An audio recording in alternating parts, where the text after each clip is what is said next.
could never rely on another person to support me because they could be gone at any moment and you just never know what's around the corner. We can take ourselves to these restaurants. We can do and provide all of the things that we want. We don't need a man to do that for us. Mm-hmm.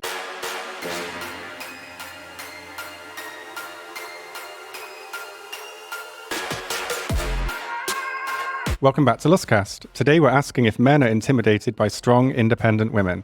You probably heard a lot of negativity around them, most of it saying they're bad for men or can't have relationships or families because they're so focused on their careers. So we're going to be examining that and finding out what's true.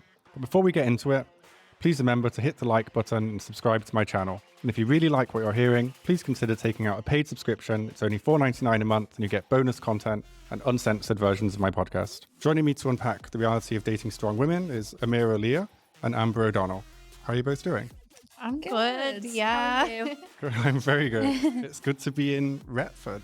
It is. My first time here. I think it's my first time here as well, actually, to be fair. Yeah. Oh, really? Yeah. Coming to the ends. I guess before we get into the topic, do you both kind of identify as strong women? And, what is a strong woman? I would say so, yes. I think that I do, just because kind of my independence. I've been independent since probably I was 15. Oh, really? So, yeah. So that's like 11 years now. So it's a long time to be independent and just rely on myself, really. And yeah, so I think that's made me very strong. But from 15 is really early. Yeah, so the backstory of that is I went into care when I was 15 and I was made homeless, and I was living in a kind of like hostel, kind of hotel kind of thing. So I was doing my GCSEs while I was doing that. So that was hard. But from then I've just kind of done everything myself and just never relied on anyone. And that you kind of have to be strong to deal with that from such an early age as well. So yeah, that's kind of amazing. I must say, when I meet young people that kind of have their shit together, and I never did when I was young, usually they've been through something. And that's pretty much me. Yeah. And how about you? Yeah. I mean, I don't have as much of an inspirational story as that, but sorry. You've kind of set the bar and I'm just like, yeah, I'm pretty strong. But yeah, definitely. I think being a strong woman has lots of variations, and I think, I don't think you're ever going to meet a woman that's going to be like, no, I'm not really a strong woman. Because I do think there's lots of variations of what makes somebody a strong woman, like being a mum, being like independent, being financially independent. There's so many different variations where people can consider themselves a strong woman, I think personally, but I don't know what category I fall into. But and it's kind of a cliche where I think obviously all women want to think of themselves as a strong woman. Of course, yeah. I feel like it's kind of like it's a universal quote that people use to describe themselves, definitely. Yeah, definitely. So I think the people that are talking about this, they're maybe talking specifically about women who are focused on their careers, want to make their own money. Yeah. And I'd also say women who are more promiscuous, like in touch with their sexuality. I seem to see a lot of criticism saying, oh, well, just calling girls hoes, basically. Yeah. And this seems to be, I don't know, to me, it looks like the men are kind of intimidated by strong women. But obviously they're saying these women are bad because you can't have a family with them. You can't marry them. They're disloyal. They're going to divorce you. And they complain about the divorce rate. So I think, whenever I refer to strong women from their point of view, I'm thinking of that, which, it's obviously it's quite negative, and it's not something I agree with. But what's your thoughts on that idea of a strong, independent woman? Well, I think it's becoming more and more normal for women to be earning really good wages, especially we see the rise of OnlyFans, for example, just speaking because that's what we do, and I know that's how we've made our careers and livings out of that. But yeah, I definitely think that men are intimidated by it. Well, not all men, but I think a very big proportion of men do think like OnlyFans girls are not, you know, wife worthy and stuff like that. But Yeah. I don't think that could be any further away from the truth. Like, I think so many OnlyFans girls, especially ones that I know, that they're all in relationships. A lot of them are married. Like, it's actually much more normal and accepted than people, I think it is from an outside person looking in. But yeah, I definitely think there is a big taboo that men kind of put on to OnlyFans girls, for sure. Yeah. Do you feel like they maybe think you don't deserve the money somehow? Oh yeah, Yeah. definitely, for sure. Like Yeah. when you're making, I think me and Amirah earn like pretty similar amounts of money. Like when you're earning that kind of money, from a male's perspective, the only way you can earn similar types of money is maybe if you're a business owner or something like that. Like, that's never going to be an amount of money that you can make in a run-of-the-mill job working for somebody else. And I do think sometimes men can also get a bit jealous of that because they kind of feel that there isn't a market for men in the same way that there is women. But again, I don't think that's true either. I don't think it's true because I don't. Look at people like Johnny Sins and Yeah. Danny D. Like, They make these so much guys are money making from so gay much fans, money from yeah. porn as well, and from OnlyFans. So it's definitely, there is a market out there for men, but I just don't think men are as willing to take the risk as women are, personally. Yeah, I I'd agree with agree. that. Yeah. And I think with a lot of men, I get guys subscribe to me and ask, oh, I want to start my own OnlyFans. And a lot of the people in the industry that I know who are men have a massive gay audience, and they're not gay, and they cater to that audience. And men aren't willing to do that. And that's fair enough. If you're not willing to do that, don't do something you're not wanting to do or not comfortable with. But I think they kind of think, oh, well, if you can do it as a woman, why can't I do it as a man? And it's like, you can, but there are going to be times where you have to think, is this worth it? Is this what I want? And for me as a woman, it is worth it and it is what I want and I don't mind. But from a man's perspective, I think they stigmatize it themselves so much that they don't want to be public with it. They wouldn't want to make an Instagram with all of their friends knowing that they have an OnlyFans and they're masturbating and things like that. Yeah. And it's like, I don't care. And it's like a lot of women don't care. And it's like men care about that kind of thing. So I think they're putting it on themselves as well. So they're kind of creating the issue and then blaming women that there's an issue. So I don't think that's right. It's not just OnlyFans girls that are getting attacked with this. Like, I was watching the Fresh and Fit podcast, and it just seems to be a revolving door of girls that go on that podcast to just be asked horrible questions. Yeah. And you know, it's just always about their body count, their sexuality, what career they're focused on. Like having a career, being a single mom, that seems to be a really big negative. And you know, why do you think there is so much pushback against these women? Is it like a revenge because people are single, like single men, kind of like hating on girls, or like, I what is it? actually don't know what it is, and I don't think they know what it is either. I think they kind of see these things online and they see that men are hating women for all of these things, and they grow up with it. And they're just thinking, oh, well, I should hate women for all of these things because that's what these men are doing. And it kind of is like you are influenced by the things that you watch and you take in. And I think these men are being influenced by podcasts like Fresh and Fit. And it is really sad to see because it is like, why are you listening to other men about women and women's values and everything? And you're not listening to women about what they want, what they like, what's important to them, what matters. Like, you're not interested in their personality or anything to do with them. You're just interested in how many people have you slept with. And it's like, that doesn't define anyone. Like, and it is silly things like that they're seeing other people say, oh, well, this matters. And they're like, oh, okay, yes, this matters. And it doesn't. Yeah. And that's the thing. It's like they have this contradictory message. They tell men, oh, you have to sleep with 50 women before you get married. But then the woman you marry needs to be like almost a virgin, you know? Yeah.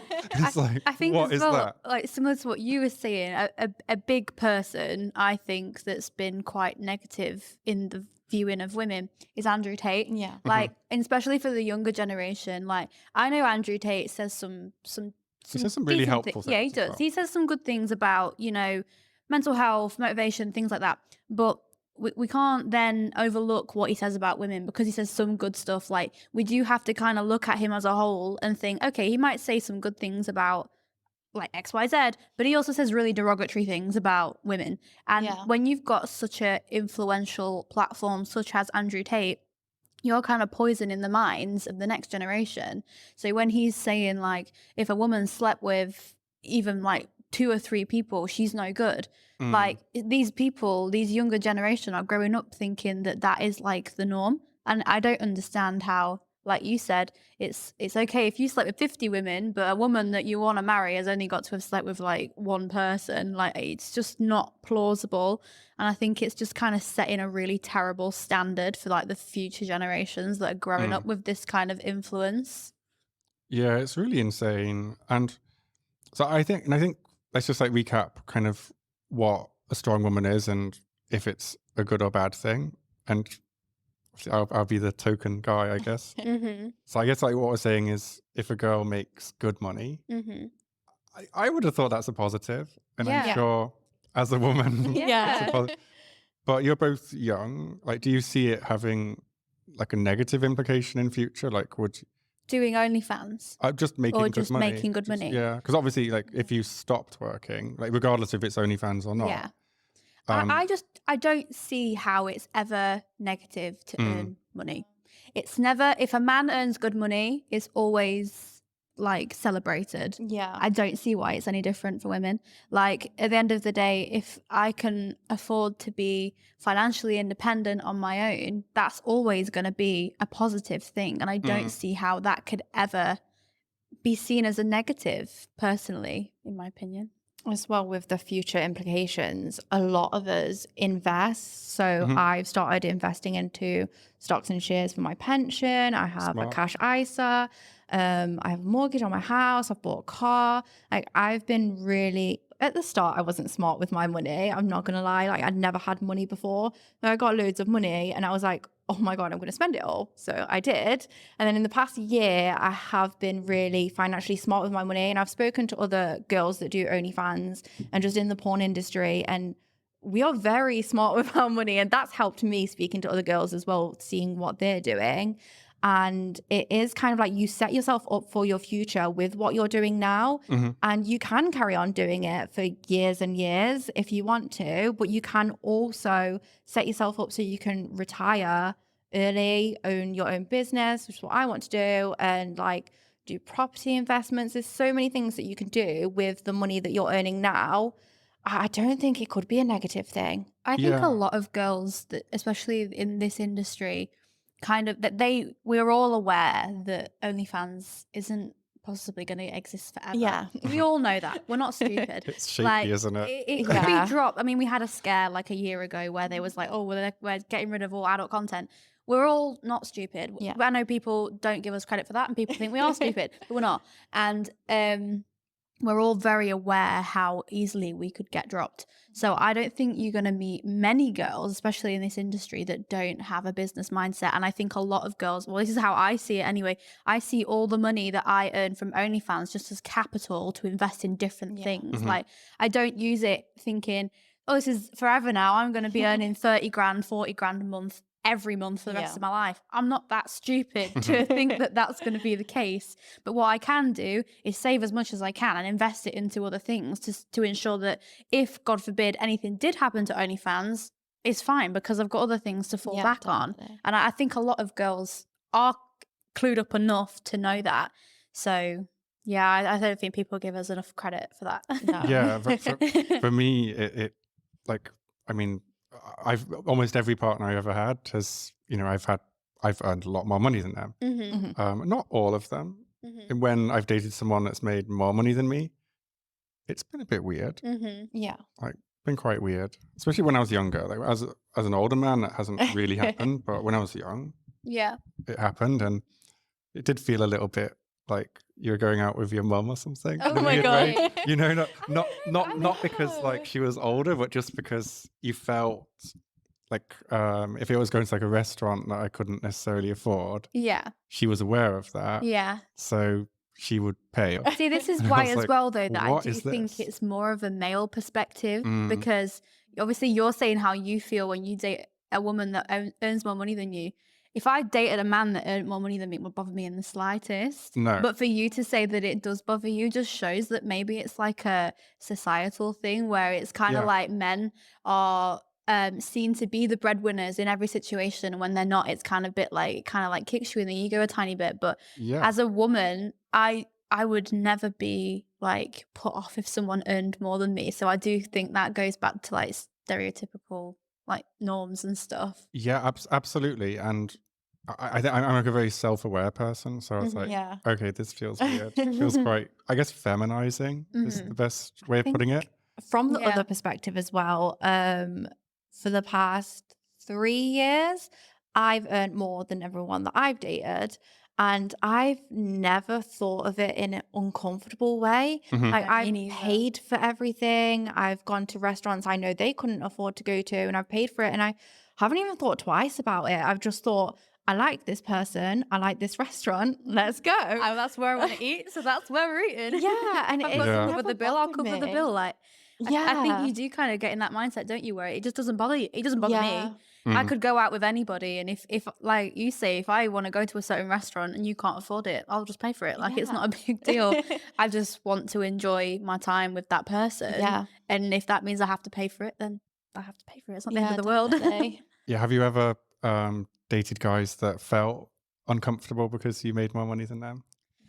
I don't think I've ever dated anybody that's outright been like, oh, can't really date you because I feel uncomfortable with the amount of money that you earn.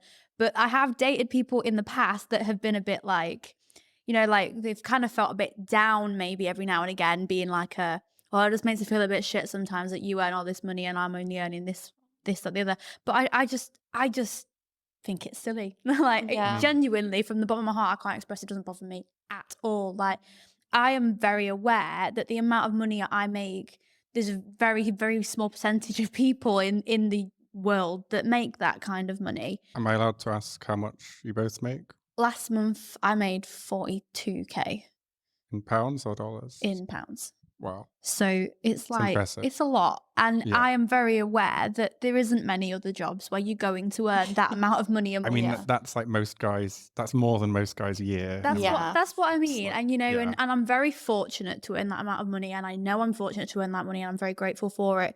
And for that reason, I always think that it would be silly for them to compare, like, Mhm. you earn all this and I earn this.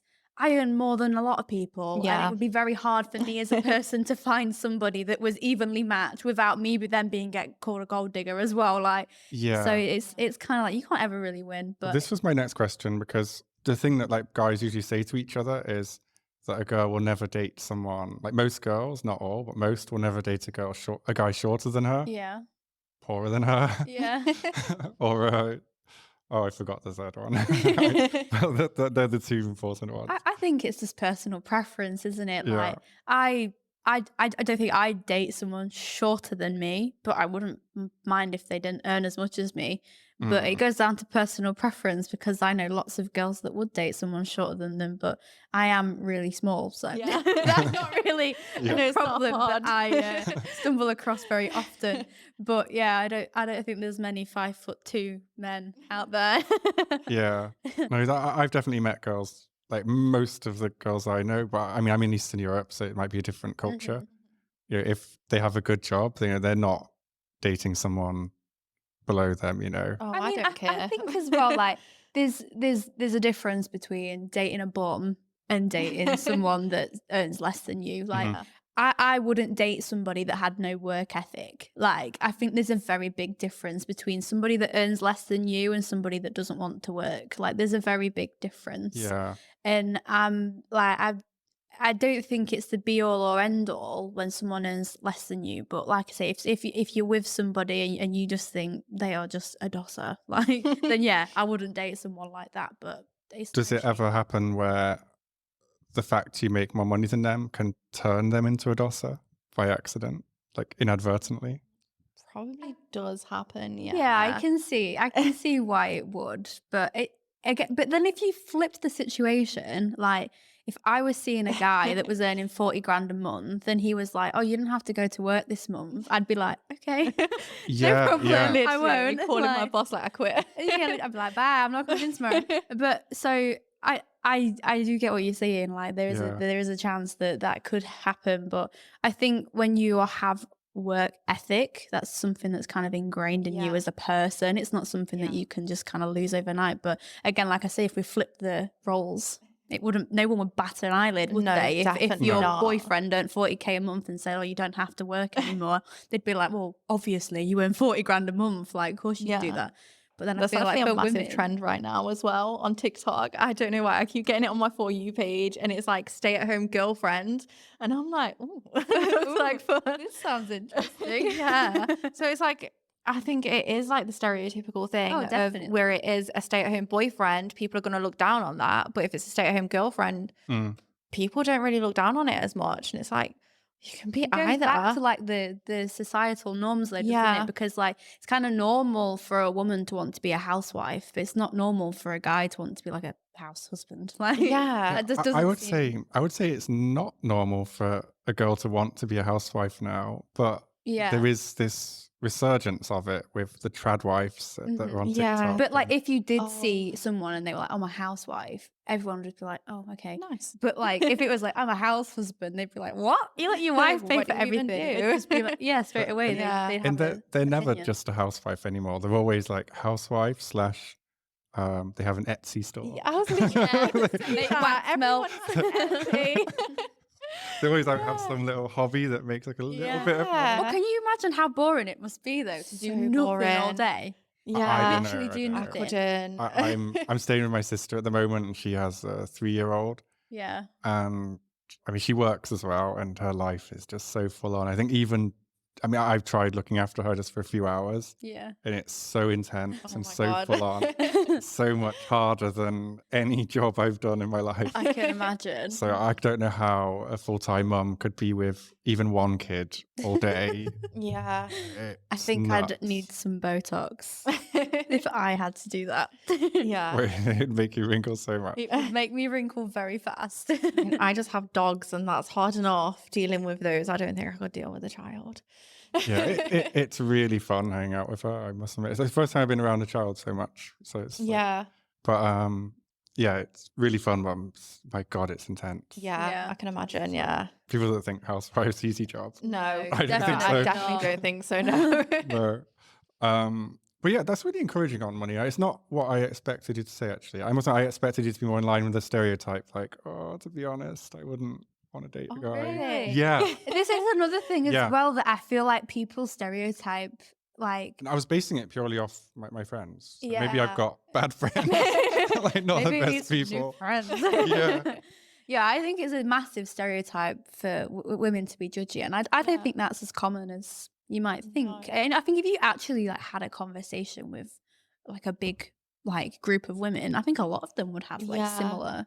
I'm in a lot of group chats, and there are so many creators that have stay-at-home boyfriends, husbands, and they just make so much money. They're like, we don't need the extra income. He can do the housework. He can, like, if they have kids, look after the kids and things like that. And there are actually so many creators that are like that as well. Do you make him wear a little apron as well? Does he have a uniform? Maid's outfit. Yeah. That's the only condition. Yeah. He's going to be a stay-at-home husband. He has to dress like a maid. For 40 grand a month, I'm in.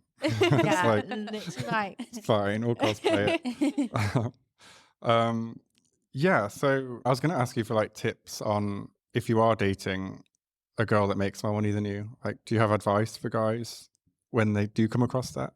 Just be normal about it. Be normal about it, yeah. Like, don't make it weird. Don't, like, if you make it weird, then that's the only thing that's making it weird. Because from my point of view, I don't find it weird. I am fine with it. And there's nothing wrong with it. So if you think that there's something wrong with it, then maybe don't go for someone who makes more money than you. If you're going to be intimidated by it, and you want the roles to be reversed, then go for someone who earns less than you. Don't try to put pressure or come into a woman's life who's making a lot of money and make them feel bad about it. I would say, if you know that you're going to be uncomfortable in that situation, don't put yourself and another person in that situation.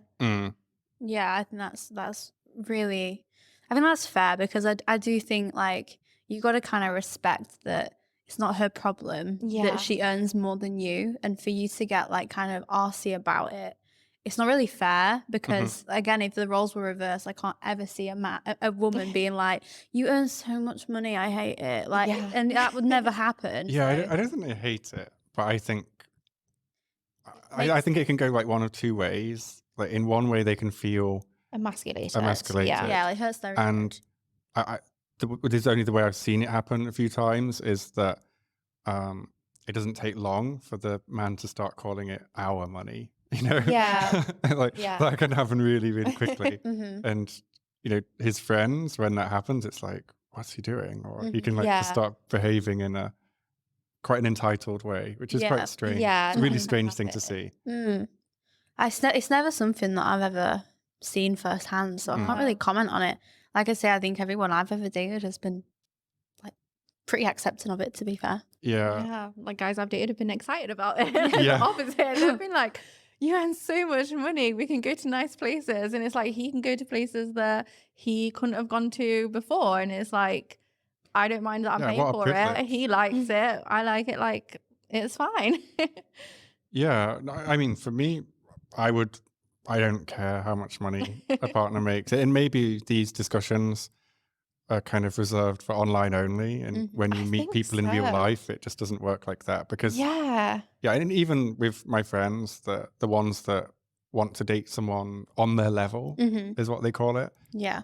You know, when they fall in love, it's often with someone not on their level. Yeah. But it's more like a desire than everyone. But if I tried to date someone like on our level, we wouldn't date. It'd just be impossible to date each other. I mean, fans would love it. Like, it would be pretty much near impossible to find someone like and that. As well, like, this is going to be a controversial opinion. Controversial. I don't trust rich men. This is interesting. I don't trust rich men. There's that. Especially like, you know, like, because I do think like, I do go for people with a good personality, people that can make me laugh. That's important. But you do have to have some level of attraction to the other person as well. Like, it doesn't matter if they're the most beautiful person in the world or whatever, but I think there has to be some level of like connection there. And I think if you're dating a man that you find attractive and he's rich, it's just, I just can't trust them. Like, sorry, I'm like, can't trust them. Yeah. Trauma. Well, do you think this is do you think the reverse of that is maybe what's happening with the men that don't seem to like strong women? That what they think that the money because is they're like independent, a disloyal thing. They don't trust them. Possibly, because I would understand it, because I know how I feel about rich men, like I've just said. But I don't know. I just feel like I'm only going off my own values. Yeah. I know I wouldn't ever cheat or do anything like that. Whereas I feel like richer men are renowned for just, they know they can get anyone they want, so they do it. Whereas I know that I wouldn't do that. It doesn't matter how much money I earn. I think there's different values. I don't know, maybe. It's so interesting when you get these like men and women conversations, because see, most of my friends are men, and within my male friend groups, the loyal guys are loyal and the disloyal guys are disloyal. And it doesn't matter like how much money they make. Yeah, definitely. I'm not saying like money is the be all and end all, but I definitely think it helps. When a guy knows that he can get anybody because he lives this lavish lifestyle and he knows that girls will flock to him, I do think that there's always going to be that temptation. And I think when they have that lifestyle, it's easier to fall into it than maybe. It's interesting you say that. Do you think that when a man has a lot of money that he is more attractive? Yeah. Or do you think it's just a certain type to of me girl that wants personally, that, yeah, for I was about to say it's a certain type of girl. I think some girls go out looking for a rich man. Like that's just they're not going to find anything other than they want someone that's going to look after them and somebody that's going to, you know, make them rich in a sense. But Yeah, some people just like lifestyle, don't they? that's what I mean, yeah. And it goes down to personal preference again, because I know that I wouldn't be happy with somebody that didn't bring me anything other than money. Like, I like to enjoy time with people because they make me feel good or they're kind and they're caring. Money to me, it doesn't matter as long as they make me feel nice. That's the main thing. But other girls, they're not bothered about that. They just want someone that's going to look after them. Yeah. I've never... Yeah, I don't I think think most money girls makes... are not like that. But it's on the flip side, it's one of those like growing trends, isn't it? That you get more and more kind of like sugar babies are becoming more and more mainstream every year, I think. Yeah. Which is strange because you've got this movement for more and more independent and strong and career-minded women, and like women are destroying men in education, careers, everything. So like good for them. Like, well done, that's amazing. But then at the same time, you've got this like same, even it's often the same women trying to kind of like get men to pay for everything and like manipulate men even into providing in a relationship. So it's weird to have both of those things happening at the same time. Yeah, there's like a divide, isn't there? Yeah. I do get it. I don't think I've ever been friends with someone or known a girl who only cares about money either. Oh, really? So yeah, that's why I've been We definitely have quiet. different I've been circles of thinking friends. about it. And all of my friends and myself, we are more like Amber as well, like personality and like a sense of humor is a massive thing for me because I personally think I'm hilarious. So if someone else isn't funny, it's just not going to work because someone I'm that can laughing all the match your time. banter. Yeah. There's nothing more attractive than somebody that matches your banter and your energy. Yeah. That to me is like, you can laugh me into bed any day. Like, you really can. Like, it's not very hard. Yeah, I think that like the whole like time, even when I had no money, I've always seen it as it's my initiative to make myself money. I've never seen it as I need to go out and find a man who already has money. It's never even like crossed my mind about it. It's like, I want to do this for myself. I don't want to rely on someone else. And obviously there's women out there that don't care about relying on someone else, but I just don't think personally I could do that. And also, if the relationship ever failed, what are you left? Yeah. Yo, that's the thing. Do you think like maybe the men that are hating independent women, they don't like them because they think maybe the only way they can keep a woman, or it is all about control. Yeah. You know, like they want the girl to be dependent on them. They want 100%. her to be. It's like a what's the word I'm looking for? It's like a control thing, isn't it? Like they want to be superior. And Yeah. they kind of know that you rely on them to basically live the lifestyle that they're living. And they I think some men definitely get a kick off the fact that the whole "you would be nothing without me" kind of thing. I think a lot of men definitely play into that to manipulate women into staying. I've seen it firsthand a lot of times. Really? Yeah. Oh yeah, definitely. The whole like manipulation tactics, if a girl's not happy in a relationship, like "you'd be nothing without me, I do this, that, the other." And especially when girls do end up relying on people financially, that does essentially become true, because what has she got when she leaves? Because she's she's given everything to this person and she doesn't have any of her own goals or like ambitions or job or anything. And then if he walks away, she has got nothing. And I think that's another big thing why I could never rely on another person to support me, because they could be gone at any moment and you just never know what's around the corner. Yeah, and I think it does really lead nicely into next topics. Really, is I think like one of the big problems is that, and I think it's a good thing that we're all equal now, or should be. I think mostly we are, right? Yeah, we're getting there. Yeah, getting Pretty there. much. Like the good thing is that obviously it's changed, but it's changed society, hasn't it? So, and I think it's changing what's expected of men and women in terms of like what's masculine, what's feminine. And it's great that you can just do anything you want now. but it does confuse some people that want to just stay in their traditional lane. Yeah. Definitely. I guess like the thing I was looking at is like with your boxing, like influence of boxing kind of confuses me a little bit. Same. You as well. In what way? I guess because when I see female boxing before, it wasn't, you know, hot girls doing it. Yeah. It was like girls, some of them are pretty, but they're like muscular. They look like fighters. Yeah. They look like, oh, careful with this one, Yeah, you know? yeah. I get that a lot. Like when people ask me, like, what do you do? Because sometimes, I mean, I have to gauge who I'm talking to before I tell them what I do for a living. Some people I'm like, I'm a model. Other people's I'm like, I'm a boxer. Because it's just easier than explaining I'm the same with porn or podcast. But then every time I tell people I'm a boxer, they're like, no. And I'm like, yeah, I am. I was like, I might not look like him, but I am. I mean, I'm using the term boxer loosely for anyone comes at me in the comments, because I know they will. But yeah, I do get that a lot. Was it difficult to embrace, or was there any pushback against it?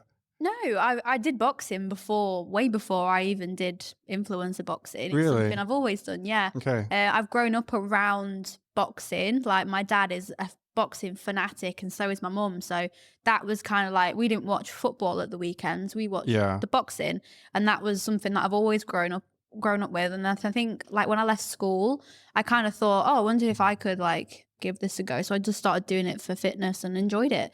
And then obviously now, because of the career path that I've taken, I have been given the opportunity to get into boxing properly, like to do it actually like at Wembley and the 3 Arena in Dublin, which is crazy. But yeah, it's really cool. It is cool, and it's a really good experience, and I really enjoy it. And well, I say I enjoy it. I enjoy it when I look back at it, but at the time I'm like nervous. But yeah, it's really good, and it's a really good experience. And I kind of like the fact, I don't know why, but I like the fact that people don't think I look like a boxer. I do like it, because I think you can always be underestimated, can't you? Because people are like, oh, she don't look like much. And then I'm like, bang. Actually, I'm shredded. I'm not really. I wish I was shredded. And it's in general, obviously, I guess, I don't know if you did any sport before as well, or I'm not a sporty person. I go to the gym, I do dog walks, I got a treadmill, that's it. yeah, because do men like look at sporty girls differently? Is there, you know what do I've they see actually noticed? When I first started this whole boxing journey, I think I only had like 14,000 followers or something like that. And then after my first boxing match, I think I had about 20,000 followers. Overnight, I gained 60,000, and I woke up with 80,000 followers. wow. And then ever since then, it's just grown and grown and grown and grown and grown and grown and grown. Now I'm at just shy of 200,000 followers. And the amount of men that are genuinely attracted to the fact that I box is insane. Like, I don't know, when you're a feminine person, like I look feminine, I just do. Like I look girly, and I look feminine, and I dress feminine. And I think people like the contrast of get a girl that can do both kind of thing. Like, yeah, she's cute and she's pretty, but she also likes to get punched in the face. I don't know why people like it, to get punched but in the face. they do. Well, it seems that way. That's all I seem to do when I step in the ring. But yeah, it's some kind of degradation kink, I think. No, I'm just kidding. But yeah, I think people like the contrast, and I don't know why, but people do. You know, every time I do a weigh-in, I always go viral. Every single time I go viral, I always do a weigh-in in lingerie, and it always pops off because, again, it feeds into the contrast of, oh, she's really pretty, and tomorrow I'm going to see her getting her face smashed in. Like, I don't know what it is. I still can't get used to seeing influencers weighing in lingerie. Yeah, I know. It confuses me so Ebony much. Bridges, I think, started it. She's I think she's a bantamweight champion. She's insane. And she started it, I think, the whole trend of wearing lingerie to weigh-ins. And then so I thought when I started this, oh, well, I'm going to do what Ebony does, because Ebony always looks like amazing and she always gets loads of views and stuff. So I thought I'm going to do it. And then I think the first video that I did of my weighing in lingerie got like 30 million views just on one page, but it went viral. Like everyone was sharing it. So I was like, this is the way forward. But like the money that I made from it was insane. Like really, really insane amounts of money. From your OnlyFans, I guess. From OnlyFans, yeah, like people feeding from that video only to my OnlyFans. I think I went from earning between like £5,000 and £9,000 to like £30,000 overnight. Wow. It was incredible, like really, really life changing. Do you get people wanting you to do things in your gloves? Yeah, all the time. I was at the last collab, wasn't I? And I was outside naked in my boxing gloves, like filming things for OnlyFans. And there was a camera above the hot tub, and I'm like, if anyone looks at this footage and sees me naked, shadow boxing in the garden, they're gonna think, what the fuck is going on here? But yeah, people ask me all the time. People ask me to fight my opponents naked for OnlyFans. So like when I fought Emily Brooke, they were like, can you do a naked version of the fight on OnlyFans? And I was like, I don't know if me and Emily will be up for that. But and then with Whitney as well, my last opponent, they was asking the same thing. Like they just, everybody just wants you to see you fight naked. I don't know what it is. It's so funny. Like, I remember like when I was young, obviously internet porn wasn't a thing. And every time me or my friends would go on holiday, we'd always bring back the most revolting porn video we could find. Oh my God. As a gift. And I remember buying my friends this video where it was two older women, weighing at least 500 pounds each. Oh my God. And they just wore boxing gloves and were naked and just gently like punching each other. That's what people want me to do. That really is. I get a lot of people ask for customs as well. Like I just had somebody ask for a custom. It's a very strange one. A body swap custom. Okay. So that's where I pretend that I've been embodied by someone else, and then they're like feeling my body as if like it's not my own. And they wanted my boxing opponent to seek revenge on me by making me feel myself up in my boxing stuff and get naked in my boxing stuff. And I was like, you guys have wild imaginations. Like the fact that you even think of this stuff is crazy. But yeah, I get asked some weird stuff in boxing gloves. It's cool. I love the weird stuff. But no, it's good. It's like, it sounds like, you know, being athletic isn't really the issue for men. No, and I also thought as well, I thought once I start getting bigger, because that's like inevitable, you're going to get bigger muscles. I thought people might be put off by it, but I've never earned this much money in my life. I mean, I know I'm not big, but like I'm musclier than I was. And people seem to love it more than they seem to dislike it, which I thought it would be the opposite. But I found that people genuinely enjoy it more than I thought they would. From a woman's point of view, when I am watching porn, I've actually started noticing women having nice backs and like nice back muscles and things like that.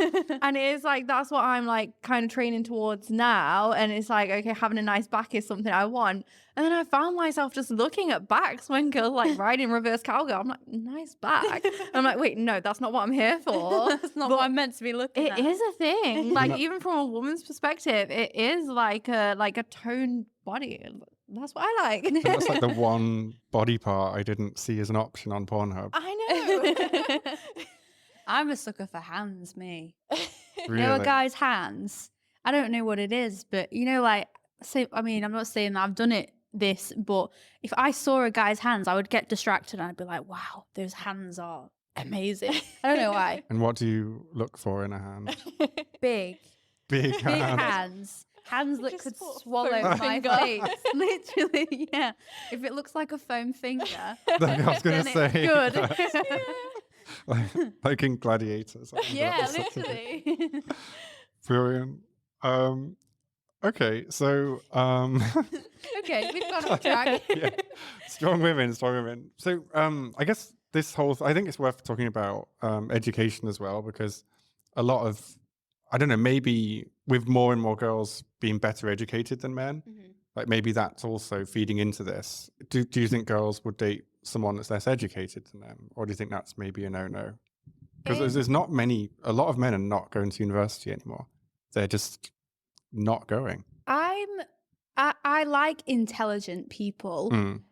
You don't have to be Einstein, but as long as I can have a intelligent conversation with you, then that's fine. I'm not bothered if you've been to university or what qualifications you have. As long as you have a good work ethic, I don't really care what you do. But as long as you are just like basic level intelligence, I'm talking like if I say certain words, there's nothing actually irritates me more than when I'm having a conversation with someone and they'll be like, "What does that word mean?" Oh, God, yeah. And I'm like, "Shut That the fuck up." happens. Yeah. Yes. Like that to me is you're not intelligent enough to talk to me. If you don't know what that word means, you're not intelligent enough to talk to me. Yeah. But I'm not bothered about like you don't have to be a fucking brain surgeon or anything. No. Like just as long as I can talk to you and it's intelligent and it's stimulating, then that's fine.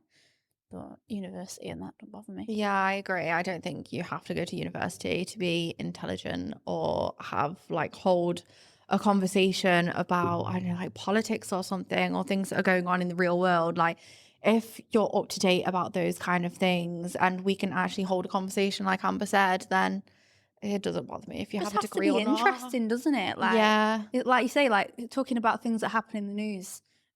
I love doing things like that. I was an Same. old woman like that. You know, when you see those like old movies and like they're reading newspapers in bed together, I would fucking love to do that. Why does that not happen anymore? Like, I'd love to talk It about does, these but with things. phones instead of Yeah, Yeah, newspapers. true. That's true.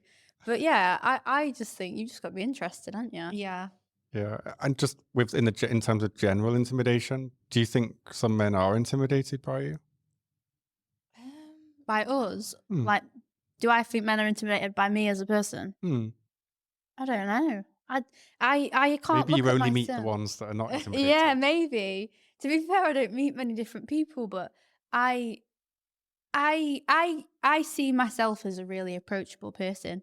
I don't know if men would see me as an approachable person, but I think I'm an approachable person. I'm nice. I talk to anybody. Like I'm a kind person, so I would like to think that people aren't intimidated by me, but Hmm. I don't know. I don't know because I'm not a man. I don't know what males think is intimidating.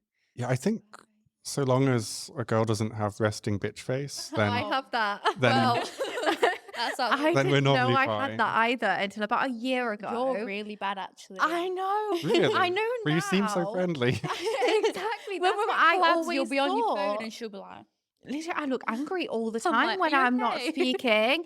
I know. And we was playing this game with my friends and it was like card game, like, and like you point at who it is and like who has the worst resting bitch face. Everyone pointed at me and I was so shocked. I was like, huh? Me? No. But like when I'm talking and everything, I am like really friendly. And like once you get to know me, I am a nice person. But I think intimidation on a surface level, yes. I think like if I am just like stood, I don't know, like in a bar or like just in a coffee shop or something, I think I do look intimidating because I've seen when my friends are like just scanning the room on Instagram and I'm just sat there and I look mean. I'm like, what? I'm having a good time and I look On the inside. angry. Yeah. So I'm like, okay, yeah, maybe like men would be intimidated by me on Yeah, a surface level. I don't know, like meeting, I guess it depends on like location. So like if you just if you see a pretty girl on the underground or something or on a train, it might be a bit different to if you see a girl get out of a nice car and like kind of confidently Yeah. walk yeah, I into suppose so. Yeah. I'm really bad for frowning because my eyesight's bad. So I'm like, if someone looks at me, I'm like, I'm trying to suss out, do I know you? And that probably comes across as rude. But I think as well, this is something I was thinking about the other week. Dating now has become predominantly online, really. Yeah. It's Like, so you know, like when our parents used to date, it was like if you saw someone that you thought, wow, you're really attractive, you approached them and went to talk to them. I think the only time people approach people now is when they want to sleep with them, like on a night out. Mm, Like when I they're don't drunk. think Yeah. like you were saying, if you saw a pretty girl get off the tube, 9.5 times out of 10, that person is not going to go up to that girl that they find attractive and be like, you're really beautiful, can I have your number? That does not happen anymore. Main And reason I that's- don't do that is because they don't speak English. Oh. It's like- But I think that's quite sad, isn't it? Because really sad. I kind Yeah. of like that. I think that's really romantic, and I'm a proper sucker for romantic stuff. But I think meeting someone in person, like, I don't know, I really like that. Do you but think it doesn't online happen. dating is a good thing? No. No, I think it's ruining everything. Why? I just want to go back to a time where you could pick up, like, go and meet someone in a bar. have experienced and no that friends. though. Like when I was at uni, it was more like I wasn't really on Tinder. I think I had Tinder for like, I don't know, a month or something while I was at uni. And the way that I met people was student accommodation, friends of friends, going to like pre-drinks, house parties and things like that.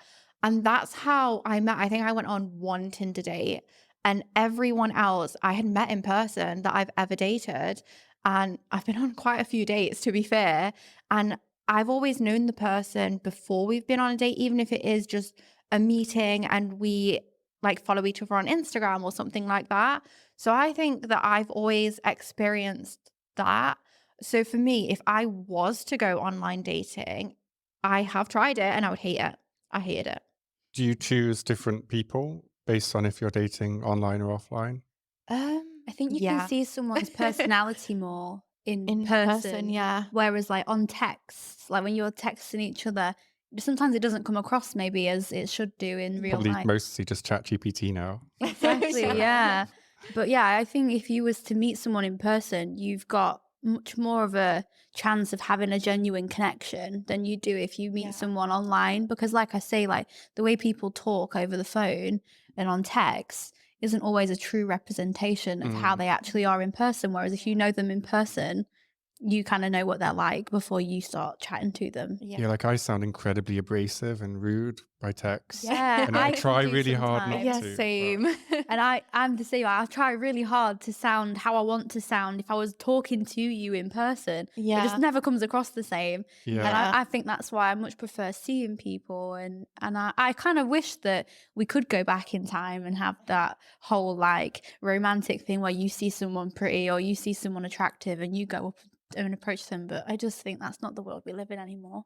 I think maybe it should be. The reason I brought it up is because like my personal view on this is that a lot of the divisions that, like between men and women with like these kind of incels, red pillars, Andrew Tate fans and what have you, is because a lot of guys are only dating online and also a lot of women are only dating online. And in some studies, they found that, you know, when you're dating online, you become ultra selective. Yeah. So you only want like someone that makes this much money, this height, this like level of attraction. Yeah.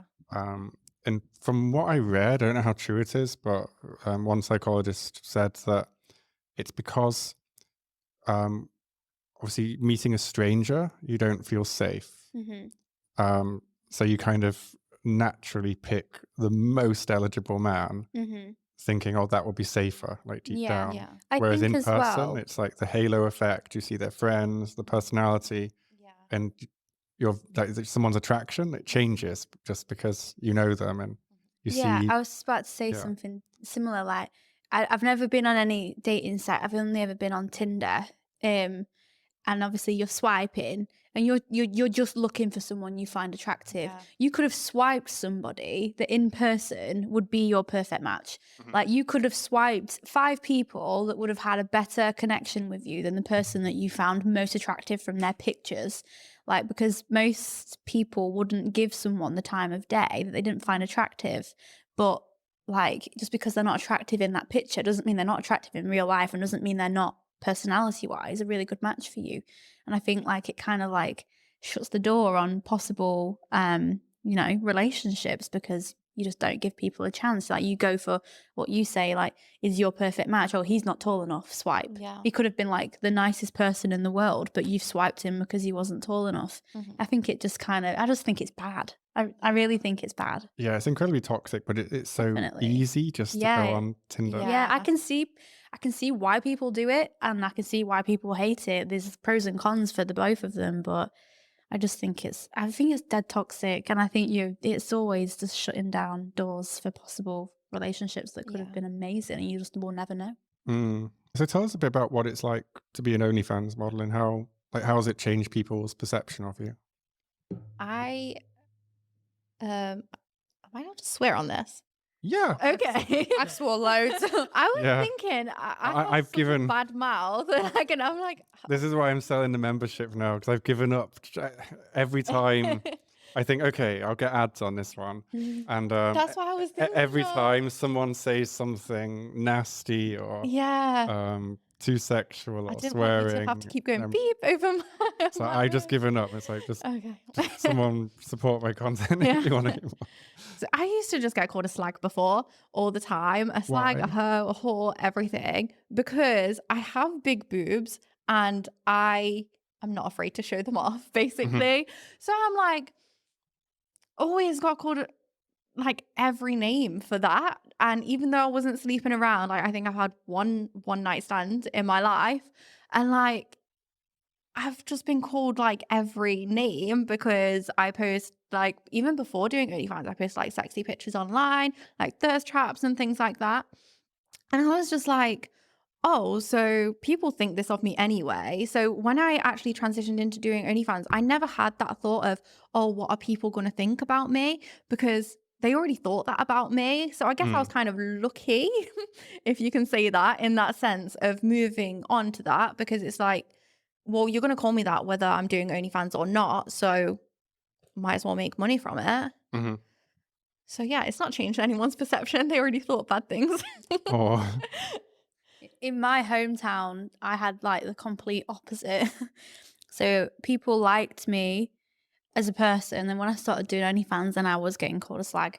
And I never had that before. And I remember thinking, it was just from people in your hometown or in general? this is just the from my hometown. Like when I was going out on nights out, I found that I was being approached more by people being like, oh, you're a slaggy, this, like the other people was starting arguments with me because they didn't agree with what I was doing. People just come Oh up my to you God. and I just felt people were more likely to insult me more than they were before I did OnlyFans, and people almost felt entitled to have that opinion of me, even if they didn't really know me.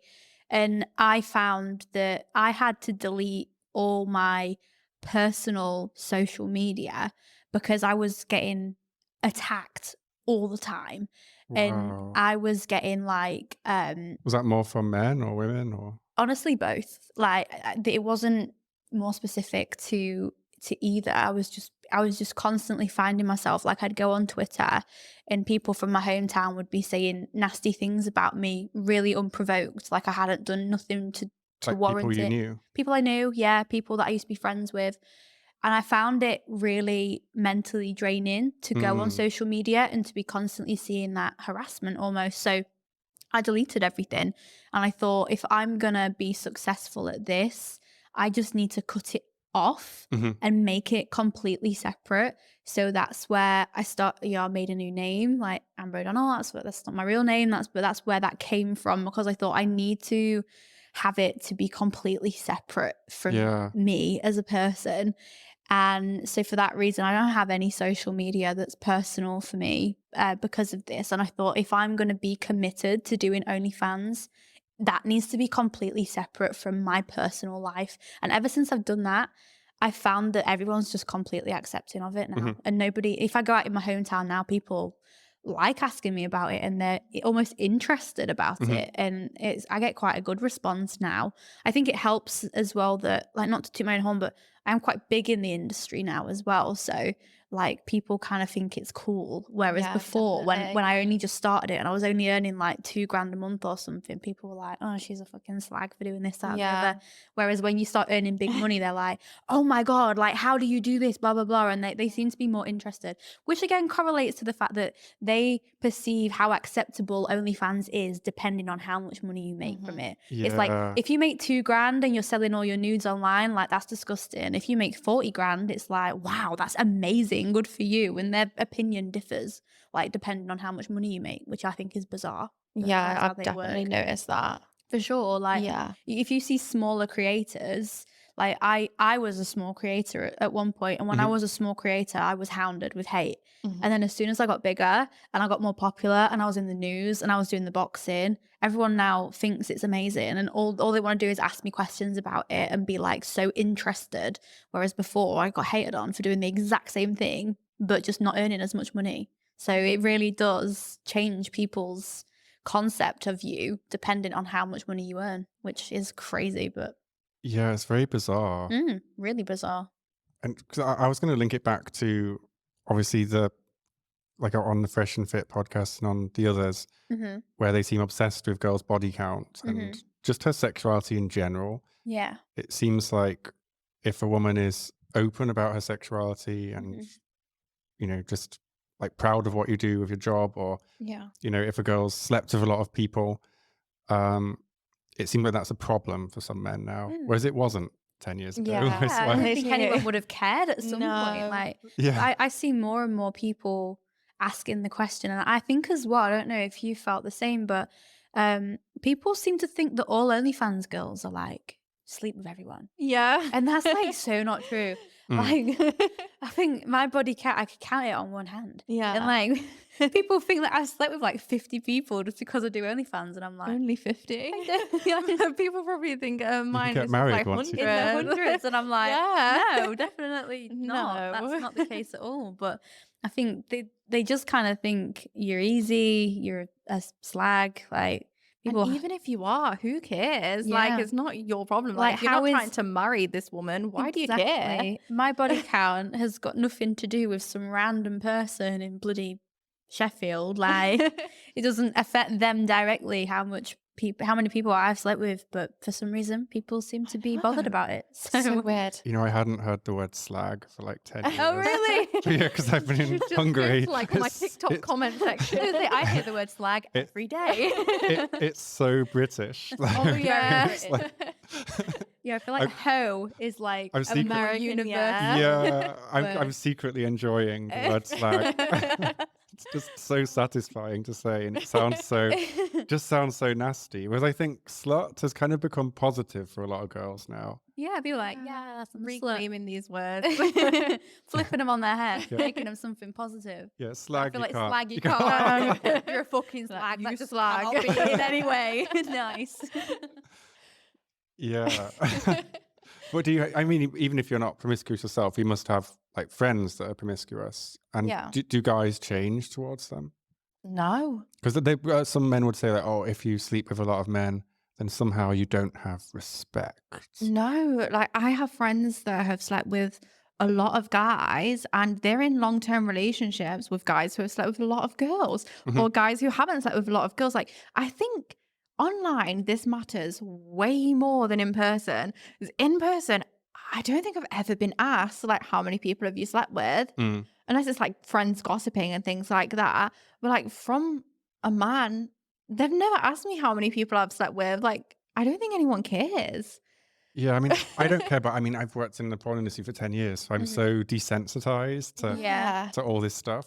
Another thing as well, people think like the more men you sleep with, like it's going to be looser, it's not going to be tight. Yeah. What is the difference, right? If I've been in a relationship for 5 years and I slept with that person 2 or 3 times a week, every week for the whole time we were together, I've had sex way more times than Way if I more. have sex with 50 people once. Yeah. Like, so where's the logic with that? If I've slept with one person my whole life, but I've slept with them every single day for 5 years, I am put on a pedestal made out to be this queen, angel, Virgin Mary. But I've actually had sex way more times than someone that slept with 100 people once.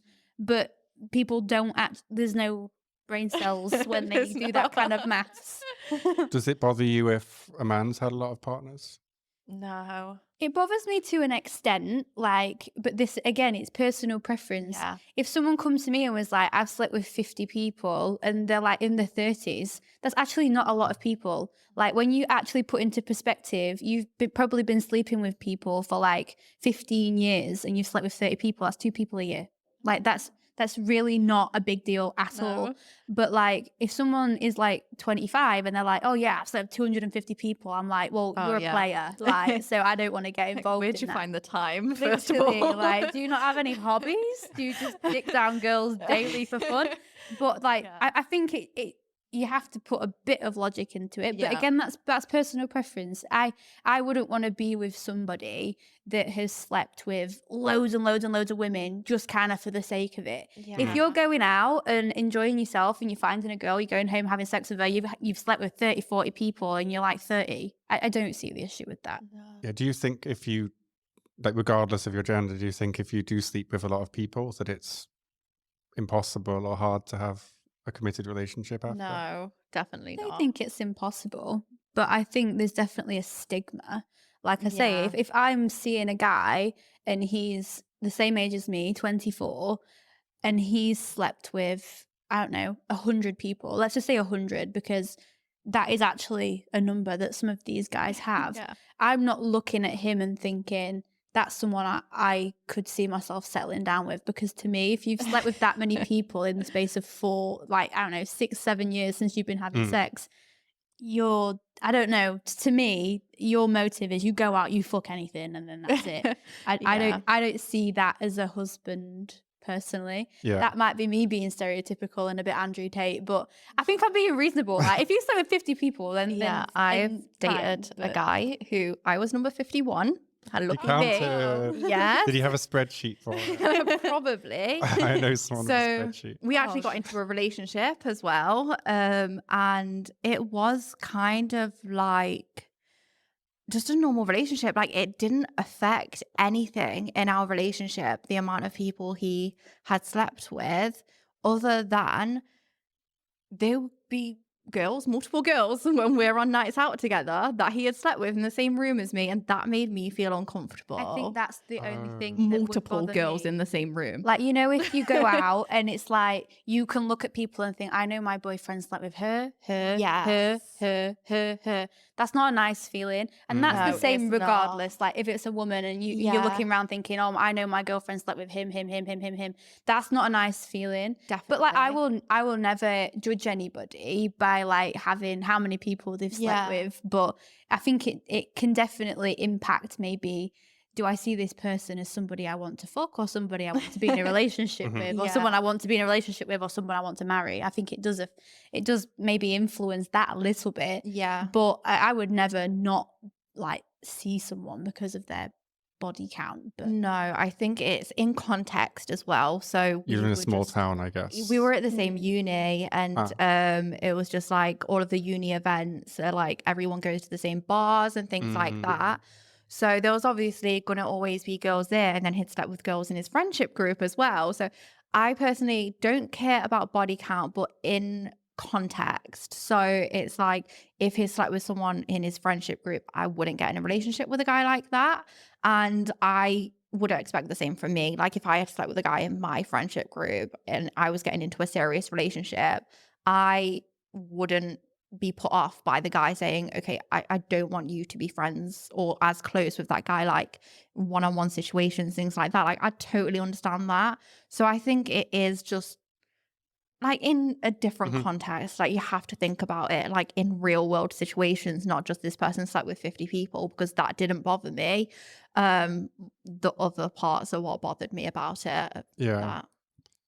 And what about things like a lot of guys say, oh, they don't want their girlfriend to have an Instagram, or they don't want, or they don't want her to share sexy photos on Instagram. You know, when people, like, who was the actor? Is it Jonah Hill? Yeah. That's so ridiculous. Sorry, I was going to swear, and then I remembered you were trying to not do that. That's so ridiculous, especially because, I mean, it doesn't matter what her job is. She's a diver or a diving surfer.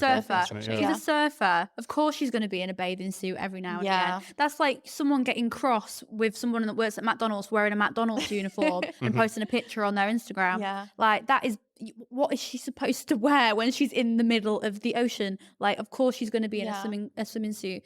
And I think men especially get this perception that they think everything women do is for the attention of men. And it's definitely not. Like, for example, we can't really talk because everything we do kind of is for the Has to attention be, of men yeah. because it's our job. What I post on Instagram is for the attention of men because that's what makes me money. But on Yeah. my personal account, because I do have a personal account where I had my friends and stuff, Yeah. I post whatever I want on there.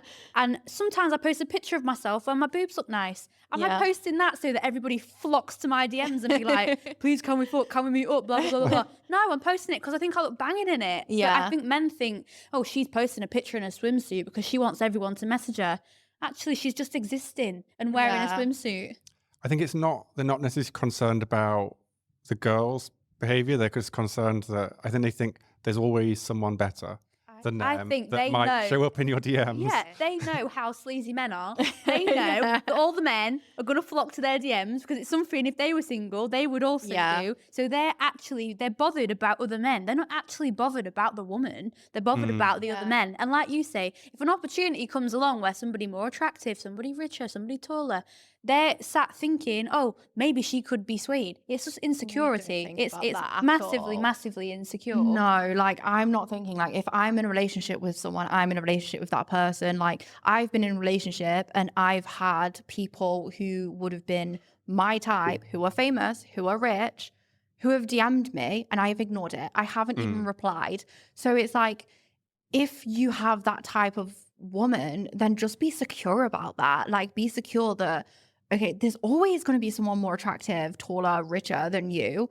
And if you think that the person that you're with is going to leave you for someone like that, then why are you with them? Because you obviously don't trust them Yeah, enough. I guess like most girls do have an Instagram, like even if it's just a small one with a few Yeah, hundred definitely. followers. I think it's So kind of like, I think everyone has it. Yeah, so I had Instagram before I did OnlyFans and I posted like sexy pictures and thirst traps and things. And I had 15,000 followers before I did OnlyFans on Instagram, wow. which is like quite a lot for like just a normal person. And I have never had a guy have a problem with it. Never had a guy that never. I've dated ever have a problem with it. So a lot of these things I see, I think because I put myself in situations where if I get like the vibe from a guy instantly that he's going to have a problem with this, he's going to want me to change this, I just stop. And I wish men would do that as well. It's like, why would you go for a woman who posts sexy pictures on Instagram thinking she's going to stop when she dates you, thinking that she's only posting those sexy pictures to get your attention or like men's attention? And it's like, oh my God, some girls work out so hard in the gym. Like some girls that I'm friends with, they're literally working out so hard. They have such a hot body. They just have a normal job. And it's like, they just want to post a bikini pic because they're just like, I worked so hard for this body. Yeah. Look at it. And I'm like, yeah, like do that. And it's like, I think the majority of girls post for other girls. Like obviously with our job, we have to post for men. But before I was like, I'm wearing a really nice outfit. I can't help that I have big boobs. They're just a part of me.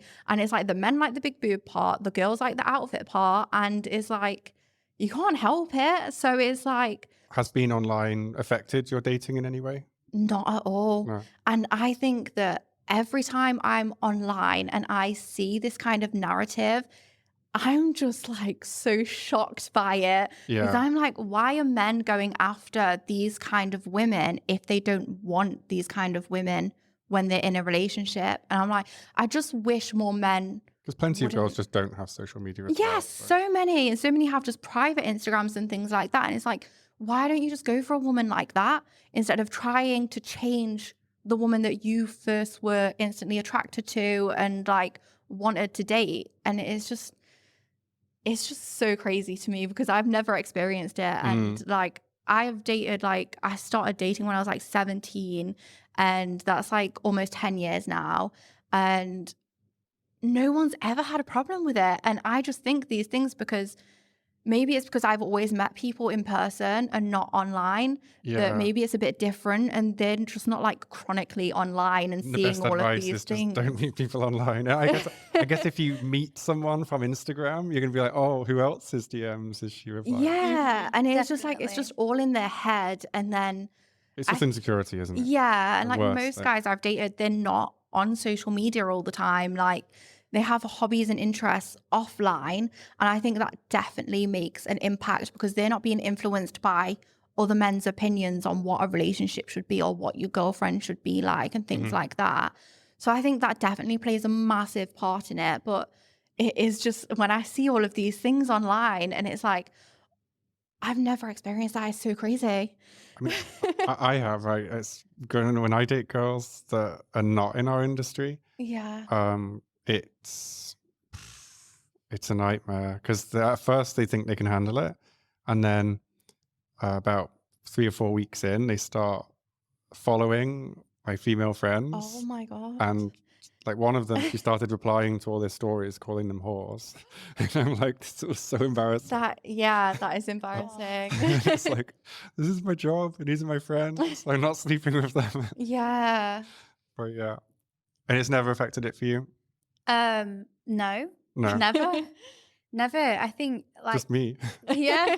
I think you're hanging around with the wrong people. I really I think think so. that's what we've. I think I just got to come back to concluded England. from I it. think Yeah, it's more normal literally. here. But I No, live in a very conservative country. I Very don't conservative. think it's ever affected me. I think people kind of, if they want to date me, they have to kind of accept that is part of my job. Like, I'm not doing that for fun. Even if I was doing that for fun, that is still part of me as a person. And if you're happy enough to be looking at my Instagram and liking all my pictures, and you've got to kind of accept that that's just what other people are going to do as well.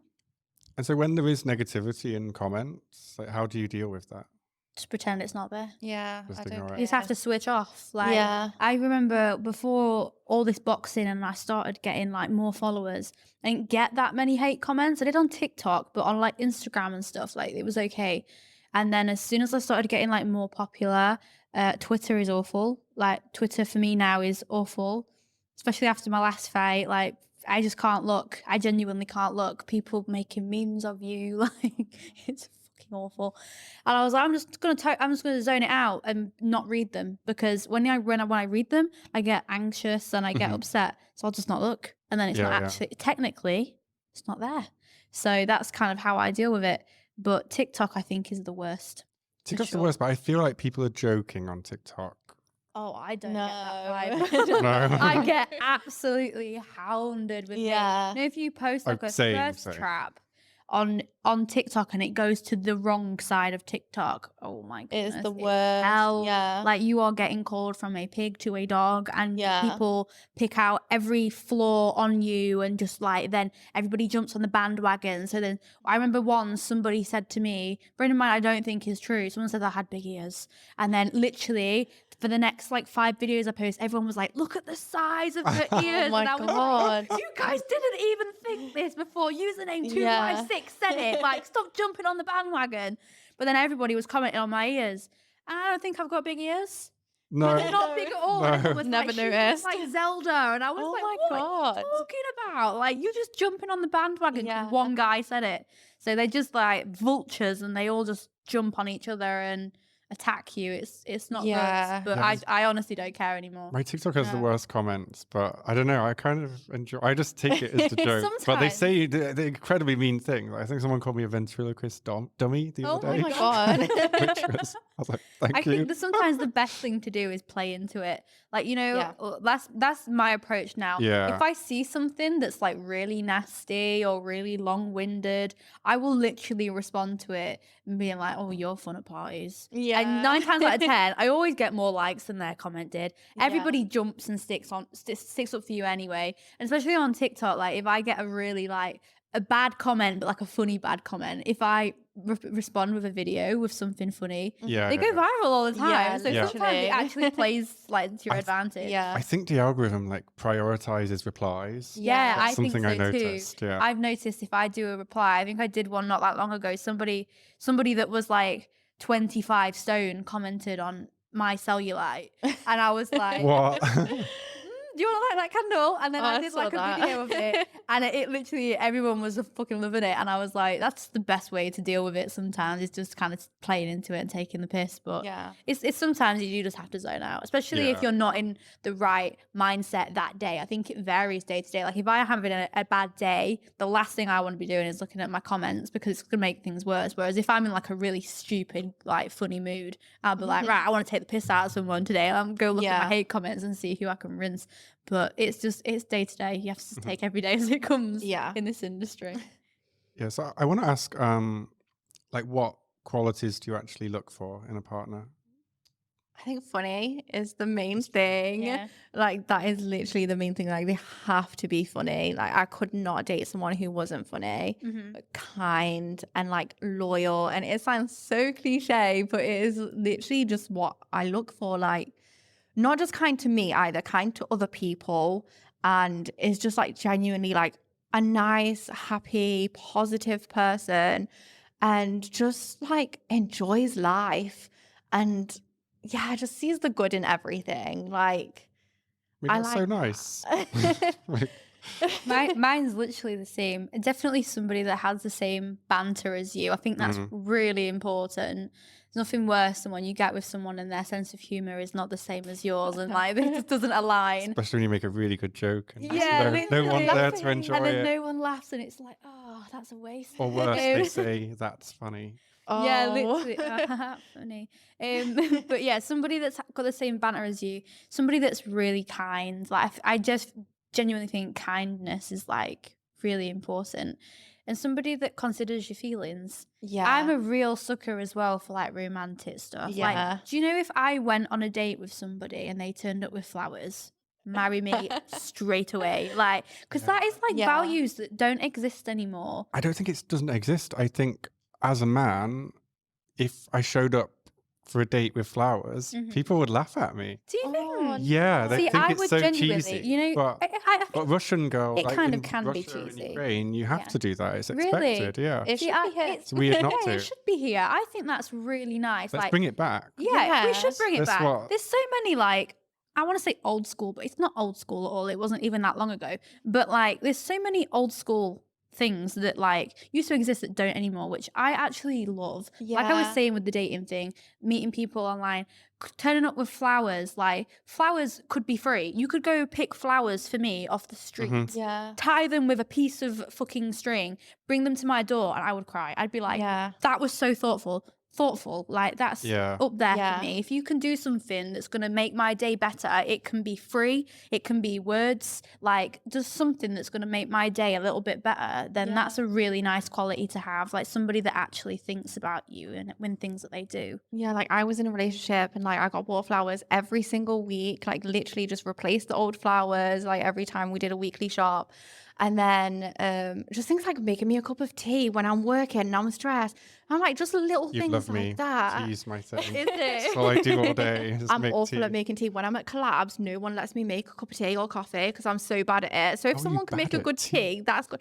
I know I like it when I make it, like Ah. really milky and weak and sweet. Ugh. So basically, just like sweet watery milk. Everybody gets basically. me on collabs. Everyone's like, Amber, can you make me an iced coffee? I'm Really like, good at making yeah, soothing coffee. the iced coffee queen on collabs. I was seeing somebody and he I came downstairs and he made me an iced coffee because I literally drink iced coffee all the time, and I was like, I love you. Like that, Literally, just things something like that. Have you ever done like one of the love language tests? Yes. What's yours? Mine's What's your main acts of one? service. That's up there Perfect. for me. Have you ever done It's it? just like No, I've little never done things. it. So I didn't know is it was there a- 4 or 5 love I think languages? 5. So it's like acts of service, Okay. Gift. words of Affirmation. gift giving. Oh, I can't remember what the other ones are. There's like another one, but it's basically you can do like a test, and it's like what's more important to you, and then it gives you like a drop down list, and you tick what's more important, and it tells you what your love language is. And mine, like my main one, I think it was literally like 70% Yeah, of it's mine so was acts high. of service. Yeah. And that's like somebody that if you say you had a bad day, they'll like rub your feet, or like they'll Yeah. make you a cup of tea, or you know, cook dinner. That's really Yeah. important for me because that makes me feel really special.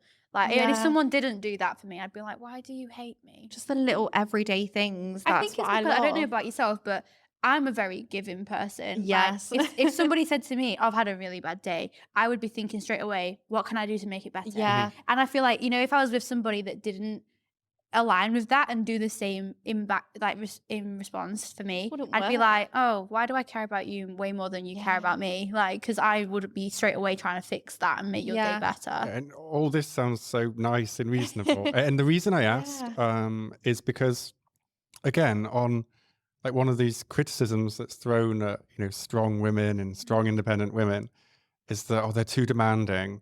No, really? I think the Like opposite. Chill. all they want is Yeah. like someone with lots of money, someone No. tall, someone ridiculously good looking. Oh no. No. And it's like, I wonder where they find the people to go on these. Yeah, like where are they doing these surveys? Because Yeah. I I don't think they're it's actually men telling other men this is what This is women what are women like, want. Yeah, like and they're not asking having women. never actually asked a woman Yeah. this question before ever. I think they ask women. I think they're just quite selective with who they ask. Yeah. literally.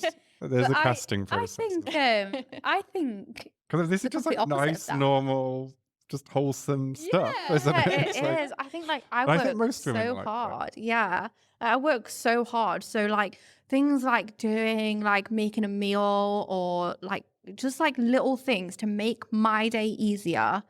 That is what I love. Yeah, like that is so exactly. important. Like, you know, if you've been on a collab and let's say you were seeing someone and you got home and they tidied your house for you. So when you got back home, it was clean. I'd be so I'd happy. be like, I want to marry you right now. Literally, Like, that is so nice. it would be something like that, and then like they either get you a takeout or make you a meal, and Yes. you're just like, this is amazing. Like you understand that I've worked so hard. It's been like, it is draining because we work for like 12 hours in that day, Mhm. and I've come home and you're doing all these nice things for me To and make not my making day me easier. do anything. It's just things like that, and it's Yeah. just like, where is Now I'm this getting man? depressed. Now Yeah, I'm like, where are why am I they? single? It's so hard to find. I don't think it's hard to find, but don't you There's think a lot like of nice people out. there is a lot of Yeah. nice people out there, and I think it's as soon as you find that person, you got to keep them. But like a big thing that I've found with relationships that I've had, people are different when you first meet them to Yeah. when further down the relationship. Further down the line, they change things that they did that you loved that made you fall in love with them. They don't do that anymore, and there's no amount of like communication that kind of like fixes the problem. I've been in like two long-term relationships now, and both of them towards the end I was with a different person to the person I first got with. And I think sometimes now I kind of feel like, not that I can't trust it's not I can't trust men, it's just people in general. Like, I never feel like people's motives are sincere, and I'm always thinking like, oh, you're so lovely to me now, but like in a year's time, are you still going to be this lovely, or are you being lovely to me now to get me, and then Yeah. after a certain amount of time you're going to kind of, that's going to stop. But I don't know, I feel like it's just hard to read people, like who is genuinely a genuine person, Yeah. and who is just trying to get you to be with them, and then they're going to slowly, I think it comes from experience, though, doesn't it? definitely. Yeah. As you get older, you learn to, look at what people do rather than what they say. And things like that. Definitely, yeah. And I think as I am getting a bit older, Yeah, I'm you're both 24. young. I am starting to judge people based on maybe qualities that when I was 20 I wouldn't have judged. Like, I feel like when I was 20 it was very much, wow, you're attractive, I want to be with you, whereas now I'm like, you're attractive but you're a bit of a dick. So Yeah, and no. you can look at how they're treating people that are not you. Exactly. That's usually the giveaway, as isn't as it? you get older, you can kind of appreciate somebody for values that make them a better partner than just a lust thing of, oh, I like the look of you, I want to Yeah. be with you. You Yeah. can kind of look past that when you get a bit older and think, yeah, you're nice, but you've got these bad qualities. You can see red flags Yeah. easier, she Yeah. says. I hope, I like to think that's true. Yeah, every failed relationship is a lesson, right? Exactly. Got to take something from it. I just had to learn a lot, it seems. Some harder lessons than others. Yeah, with work, do you ever feel pressure because you're successful to like keep being successful? Yeah. I get terrified. Yeah. If It's my What, is earnings it- even drop a little bit, I'm So there's a like, fear of one loss. bad Yeah. day and Yeah. I'm like, Terrible. that's it, it's over. yep. Or like I know, I know you have infants as well. Like when you see your percentage increase, I'm like, oh, the world is over. Like I was in the top 0.2% Yeah. last month, and now I'm back in 0.3, and I'm like, the world is ending. The world is not ending. The world is No. fine. But for some reason, that bothers me a lot. And I feel like it's because I know that OnlyFans could be taken away at any minute. So I don't want it to that's what I'm stop. like. And When other you're on a platforms high- just don't sell as well. I do they? know. No. And like when you're on like such a high, so like if you're earning really good money, you just don't want to see it drop. And when it does start know. dropping, it's like, what can I do to make it like stay up? And sometimes it's just mentally quite draining because of that, isn't it? Because it's like being on a hamster ball, like you're trying to chase something that maybe I think that's true of any business. not oh yeah, just- definitely. It's so just being hard. self-employed in general is Yeah. just Yeah. difficult. But And the weird thing is, like, what I didn't realize is when like my old business got quite successful, and I thought it would be easy, like just hire someone, run it for me. Yeah. But the more money we made, the more stressful it got. I Yeah, agree. definitely. Like, It was is really so difficult to deal stressful. with. yeah, no, Like, I get that completely. It's definitely like coming from a place of privilege as well, saying Yeah, 'cause that. your and standards I change, understand don't that, they? yeah. And you can't And- relate to people that, because like you're complaining. Yeah. That's the So I position most understand people would love that. to have. And like with my friends, I have friends that do OnlyFans, and then I have friends in normal jobs, and I'm always aware of keep that to yourself when it's with your friends that have normal jobs, because they wouldn't be bothered of me saying that, but it'd be me being bothered of, oh, I'm complaining that I haven't had my highest earning month last month, even though I had my highest earning month 2 months ago, and that's more than their yearly salary. And I'm Yeah. like, that would be a dick move to do. But it And can be stressful. Like you say, you Yeah. have investments, and if you've committed to an investment and you need that money yeah, suddenly, that is it's like- stressful. And I think you adapt to your wage. 100%. Yeah, So, it like- doesn't take long either, does No. it? So like I know you've told me before, obviously you have all these investments and you put a set amount of money aside for those investments every month. So let's just say your earnings did drop significantly. Like your outgoings are so much bigger than So high. somebody in like a normal job. So just because like somebody in a normal job, oh my God, I've only made 15 grand this month. They're like, you still made 15 Yeah. grand. But to me, my outgoings are like if I 8 grand. make So that much, Yeah. it's my outgoings every month are about £8,000. That's Yeah. for everything that I own, including my investments, everything like that.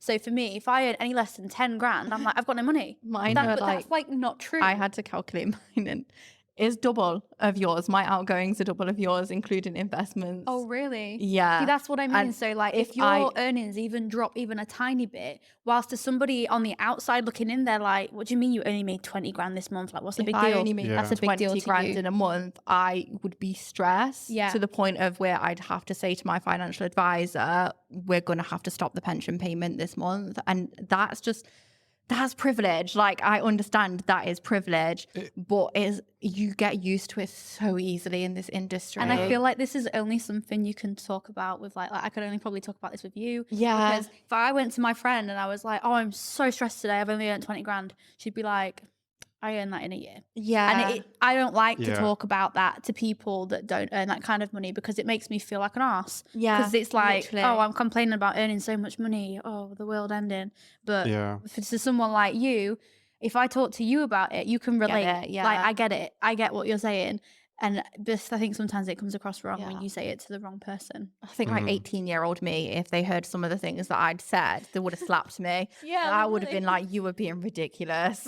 I know Amber 3 years ago moaning that she's only earned 30 grand this month should have been like, get a bloody grip. Literally. Like- But it's from so student important. loans. Yeah, Because literally. like just look how many Premier League footballers go bankrupt when they I stop know. playing. It's It's so crazy. high because Yeah. Their they're- expenses and their yeah. outgoings and everything they own. because they're used to making so much. Yeah. Yeah. And then suddenly they're not. I always thought to myself, like, I've spoke about it before. I used to be on benefits during COVID. Like, there was Yeah. a time in my life when I was on £500 a month for universal credit. This was during like peak COVID times, and I remember being like, I just can't ever see me getting out of this rut. And then I thought to myself, I used to see people earning like 3 grand a month, 4 grand a month, and I'd think, God, I would love to earn that amount Yeah. of money. Like, I used to look at people that to now, if I earned that kind of money, in my eyes, without sounding like an asshole, I would think I'm not earning much because I'm earning 3 or 4 grand. But 3 or 4 grand is still a really, really, really good wage. It's yeah, But you double lose average, I think. all concept Yeah. of money. And I always remember thinking, if I ever start earning big money on OnlyFans, I'm going to make sure that I save every penny of it. And I'm not going to adapt my living. I'm going to live the same way that Yeah. I'm living, and I'm going to save it. You It's just don't want to do impossible. that. Yeah. It is impossible. Like when you are earning so much money, it's impossible not to spend it. Yeah. And that again sounds privileged, but it really is. Like Yeah. when you're looking at new cars, when you see something and you think, oh, I could afford that really nice one.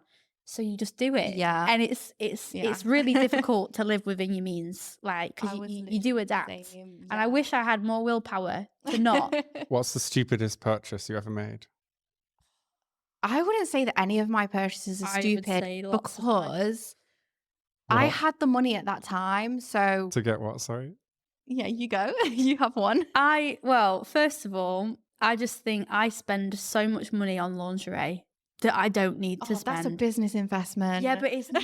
That's how you That's what I told justify my it. mom. I literally wear something and I'll wear like Once. £150 lingerie set once for an Instagram picture, and then I'm Yeah. like, in the closet you go. I give But I mine would see away, that as so well. I'm Do you? like, yeah. See, like, I I used to have sell it, and literally now a I give it to wardrobe. other models, and I'm like, I should sell mine. recycle. But sometimes when I look at my bank statements and like in a month, in one singular month, £1,000 on lingerie, not acceptable. It's not acceptable at It all. is a lot. It's a But lot. I get that being a business investment. Yeah, but yeah, at your it really level, is. you should maybe you can get it for free. I know. Yeah, that's know. what I've been thinking. I have recently. tried. Oh, okay. So Avon, you are listening. Please sign me up to your PR team because your girl's been trying for months. But no, but it's stressful. And like even like renting is the worst money I've ever spent. I wish I'd never started. Yeah. I wish now I have just bought a house, but I wish now I still live with my parents because I have spent so much money on renting accommodation. It actually makes me feel sick. Yeah. At one point, I lived in this 200 square meter giant apartment, and my living room was bigger than my current flat. Oh, really? Yeah. Like when I remember like making a cup of tea, and it was like, oh, I'm walking quite far to the kitchen. But after At least a you get month, steps in. it felt normal. 10k steps Yeah. a It was day must be just- easy. And you just get used to You it. do so get used to quickly. it. It's like Weird. And I had no need of that No. space. Yeah. it's like my house now.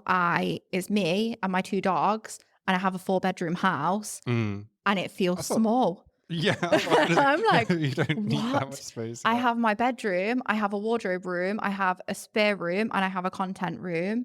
Mm. And it's like, okay, so all of my rooms are used up. Where do I just put stuff? And I'm Yeah. like, why do I need a stuff room? And it's like, okay, so this isn't my forever house. This is just the first house because I didn't want to rent anymore. So I was like, buy a house as soon as possible. And now I'm like, okay, so next house will probably be a 6-bedroom house.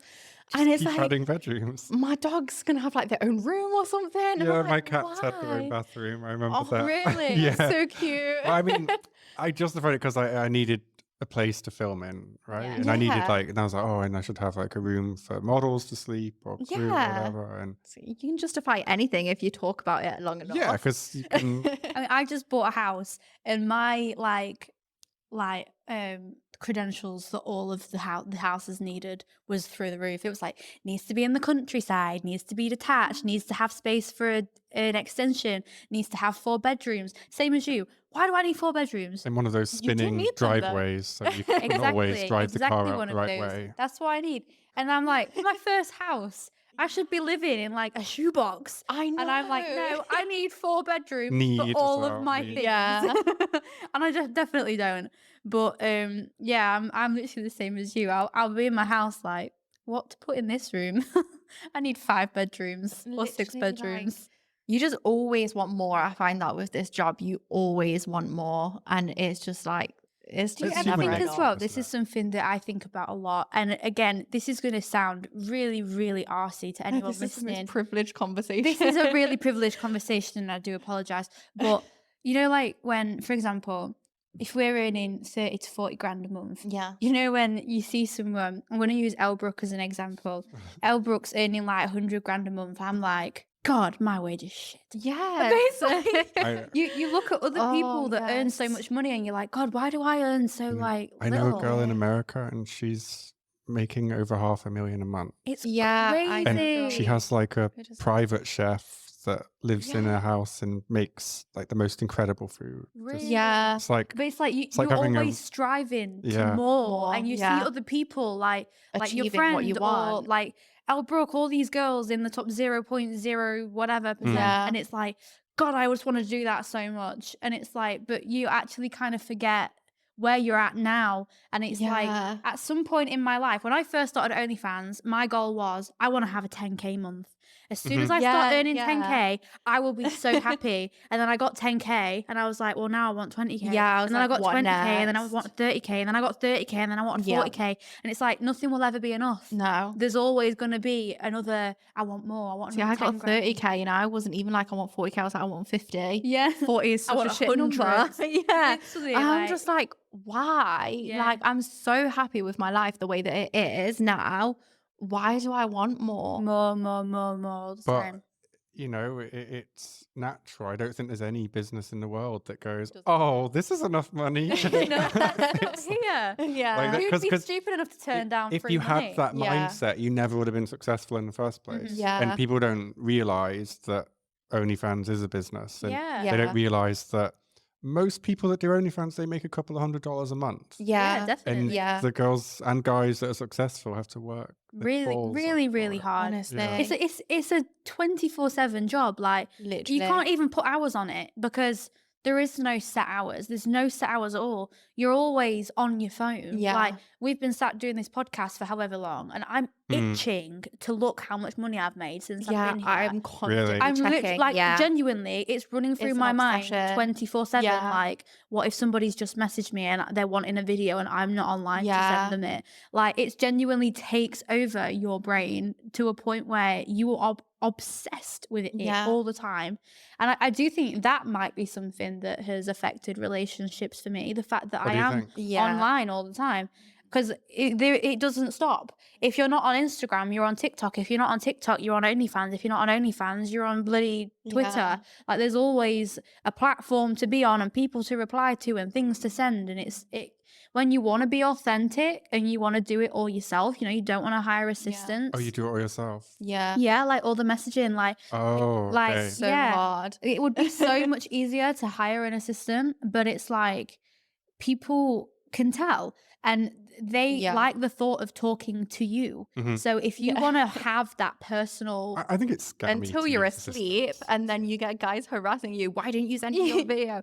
You're a scammer. And I'm like, they're so used to people. Literally, like, it's a lose-lose situation. If you have one, they moan. If you don't have one, they moan. But when you have to do everything yourself, it is a 24/7 thing, and you can't switch off ever. Because if you're switched off, you're not making money. Yeah, well, at your two's level, I can't imagine how many messages you get. Too many, hundreds a day. Honestly, hundreds a day. I know girls with like 4 or 5 assistants, like in different time zones, and shit, that's a lot. Like at your level, I just assumed to manage that. I just assumed you would be like that. No, it's I mean, it would be easier. I wouldn't even want to look at what my screen time. We literally just ask each other in a group chat as well. We're just like, oh, okay, so this guy wants this. Would you do this as a custom? What would you charge this as a custom? And we're always just back and forth helping each other of like what to even do on there. Or like bouncing ideas off each other. Yeah, like, oh, I've done this like campaign that worked really well. You should try it. It's like a spin the wheel or like a game or something like that.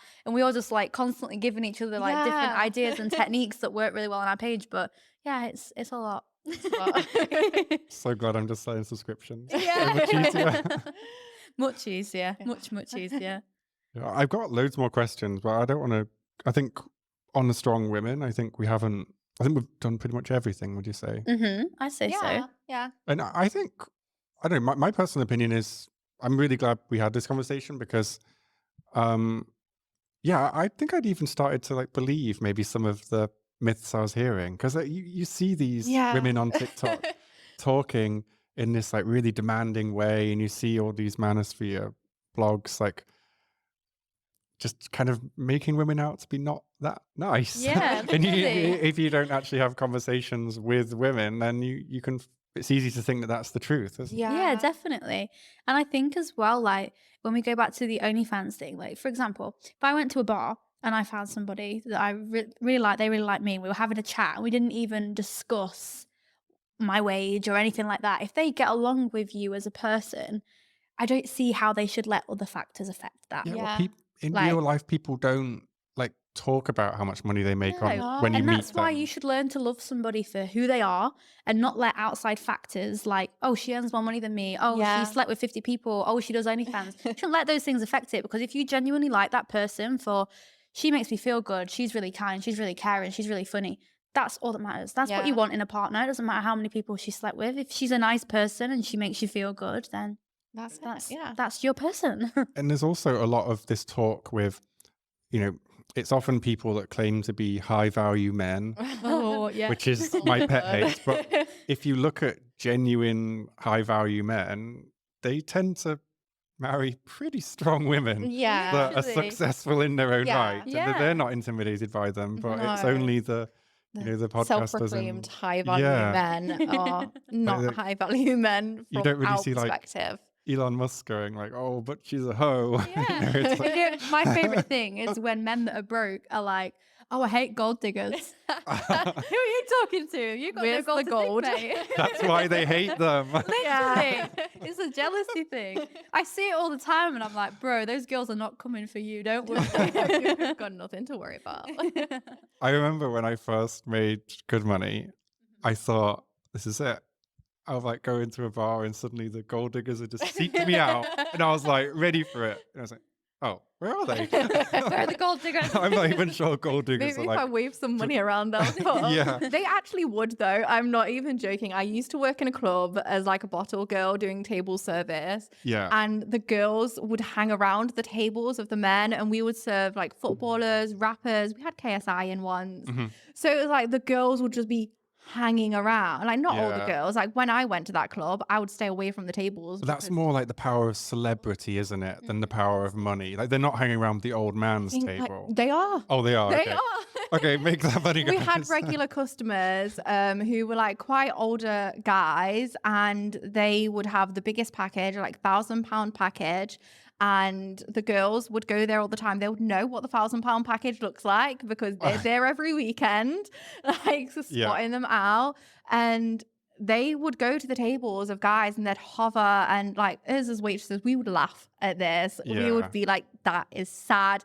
Enjoy your night. Like, these guys are going to take you home, sleep with you, and then never talk to you again. Like, that's not what you're looking for. Go You're, back to their wife. yeah, After. literally, they do though. Yeah. And it is just like, there are gold diggers. There are a lot of gold diggers, but it's just like, they are going for men with money, and the men who care about that don't have money most of the time. No. And men with money don't really care. Like, I've noticed like men with money don't care if you're a gold digger or not. Like, Yeah. they're just like, okay, I have a lot of money. I think as a Doesn't man, matter. the more money you make, it gives you access to more girls. Yeah. It doesn't, mean the girl's gonna like you more Yeah. because of it. It's just, it's like you got a ticket And it's to like, have a chat. you have to decide if you want that as a man, if you want that Yeah. kind of woman. And when you have money, you get to decide whether you want that kind of woman or whether you want to build like a genuine connection with someone. And it is kind of just like up to the man. And men with no money seem to care too much about that. Well, it's because it's a club they're not in. Yeah. It's- And It's it is. difficult. I mean, there's Yeah. plenty of clubs I'm not in. Like my income goes up and down like crazy because I'm always Yeah. taking stupid risks mostly. but yeah, I've been quite high and I've been quite low, and it didn't really affect my dating at all. Yeah. No. I guess I've never been so broke that I couldn't take a girl for dinner or something. Yeah. So that helps, I guess. But, Yeah. but yeah, I don't think it makes much difference. No. I and- wouldn't care though. You know, like if a guy didn't have much money and he was like made a picnic or something. I love picnics. I think that would be so cute. Picnics are the best. It's a lot of effort, isn't it? It's like It is a lot. it's not a And I- first date a picnic But I think unless the you really effort like is someone. what's attractive. Yeah. Yeah. Like, if you can go out of your way to do something that costs nothing but make it so special, that is way more impressive to a woman than taking her to a lavish restaurant. in my Especially a opinion, woman anyway. that has a lot of money, because we can take ourselves to Yeah, these exactly. restaurants. We can do and provide all of the things that we want. We don't need a man to do that for us. So it's like So when that is more attractive to Yeah. us than someone giving us something that we can give ourselves. yeah. I think buying dinner though, it's just the principle. It's like even if you have money, if I'm inviting you for dinner, it's like me giving you a gift and then asking you for half the money. You know? Yeah. So it's like, Nice. if I invite you to something, then it's on me, right? Yeah. Like this podcast today, I'm not expecting you to pay for teas and coffees, right? It's like, I invited you. Yeah. So the person inviting pays. Like, that's just I do how get it that. is. Yeah. I do get it. And but the picnic thing, that's great. For me, my whole approach to dating's changed so much over the last 3 years. I stopped drinking 3 years ago. Yeah. Since I stopped drinking, I can't do dinner on a first date if it's from the internet. Yeah, Because I barely drink now as well, and it's so I can't be different. sober with most people because Yeah. they're boring. I Yeah. can't have a conversation. See, with by text, I can be chatty, and then in person, nightmare. So, But I think that's better though, because there's nothing worse than like when you first meet someone and you're drunk, like, or you're drinking together. or even It's one or two inaccurate. drinks Yeah. changes your personality. That's what I Yeah. mean. Like you're behaving differently, and you're not going on this date and getting a true representation Absolutely not, of the person that yeah. you're on the date with. And it might seem all fun and giddy and cute, but like it's not always going to be fun, giddy, and cute unless you're pissed all the time and you're an Yeah. alcoholic. Like, Well, I find a lot of girls I date, they find sober dates quite scary oh really? Oh. because like I there's w- no I would find nerves. a drunk date There's no- more scary. Yeah. I say the most ridiculous shit when I'm drunk. Not a drunk date, but like they're just having one drink. It A just few calms drinks. people's nerves. And Yeah. Yeah, I do get that. So a lot of girls I date, they're like, "What? You're not drinking?" And then they don't want to drink because I'm not drinking. And they get Yeah, I do find people nervous. find that weird that you don't drink, and I'm just like, okay, it's weird that you have to have alcohol in every situation. Yeah. Like, I find that weirder than not drinking. Yeah. I hate drinking. Yeah, I really same. hate drinking. I've done enough of it. Like, I don't need I more. just do stupid things. yeah, And then I the next hate the day person I'm I am like, when I'm did drunk. I really do that? Yeah. And then it eats me up for like 3 days. I've learned to be Yes. stupid when sober as well. So Yeah. it's going well for me. But yeah, let's wrap up. I think strong women are a good thing.